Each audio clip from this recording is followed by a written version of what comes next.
আপনার শরীরে কি সবসময় দুর্বলতা লাগে? একটু হাঁটলেই কি মাথা ঝিমঝিম করে? চোখের নিচে কি কালো দাগ বা ক্লান্তির ছাপ দেখা যায়? হতে পারে আপনার শরীরে রক্তের পরিমাণ কমে গেছে, অর্থাৎ হিমোগ্লোবিন লেভেল অনেক নিচে নেমে গেছে। আমাদের দেশে বিশেষ করে নারীদের মধ্যে রক্তশূন্যতা বা অ্যানিমিয়া একটি খুবই সাধারণ সমস্যা।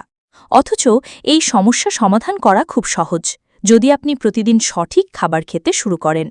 আজকের এই ভিডিওতে আমরা জানব এমন এক জাদুকরি খাবারের কথা, যেটি প্রতিদিন মাত্র একটি খেলেই ধীরে ধীরে আপনার হিমোগ্লোবিন স্বাভাবিক পর্যায়ে ফিরে আসবে।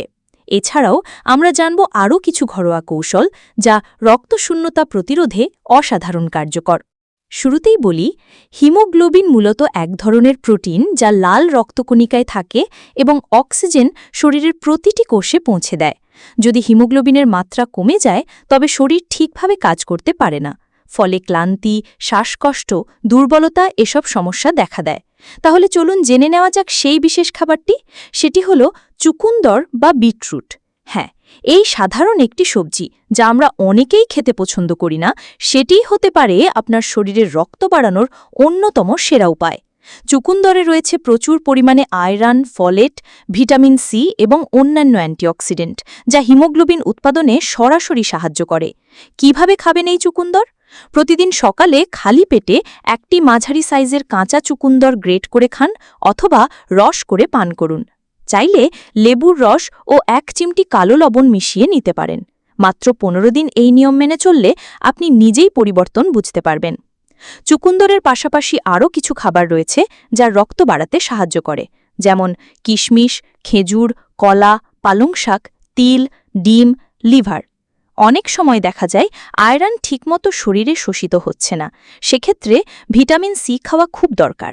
তাই আয়রনের উৎসের সঙ্গে সঙ্গে লেবু, কমলা, আমলকি ইত্যাদিও খেতে হবে। আরেকটি গুরুত্বপূর্ণ বিষয় হল, অতিরিক্ত চা বা কফি খাওয়া আয়রনের শোষণ বাধা দেয়। তাই আয়রন সমৃদ্ধ খাবার খাওয়ার অন্তত 1 ঘন্টা আগে বা পরে চা কফি খাওয়া উচিত। ঘরোয়া টিপস: রোজ সকালে গরম জলে হাফ চা চামচ হলদি মিশিয়ে খান, এতে শরীর ডিটক্স হবে। রাতে 5টি কিশমিশ ও 1টি খেজুর পানিতে ভিজিয়ে রেখে সকালে খালি পেটে খান, এতে আয়রনের ঘাটতি দূর হবে। বন্ধুরা, শরীর সুস্থ রাখতে চাইলে শুধু ওষুধের উপর নির্ভর না করে ঘরোয়া এবং প্রাকৃতিক উপায়ে নিজের যত্ন নেওয়াটাই সবচেয়ে ভালো। এই ভিডিও যদি আপনাকে ভালো লেগে থাকে এবং আপনি এমন আরও স্বাস্থ্য টিপস পেতে চান, তাহলে এখনই আমাদের চ্যানেলটি সাবস্ক্রাইব করুন, পাশে থাকা বেল আইকনটিও প্রেস করুন, যাতে পরবর্তী ভিডিও মিস না হয়। আর হ্যাঁ, ভিডিওটি আপনার বন্ধু, পরিবার বা যাদের রক্তশূন্যতার সমস্যা রয়েছে তাদের সঙ্গে অবশ্যই শেয়ার করুন, কারণ স্বাস্থ্য সম্পর্কিত এই ছোট্ট সচেতনতা অনেক বড় বিপদ থেকে রক্ষা করতে পারে।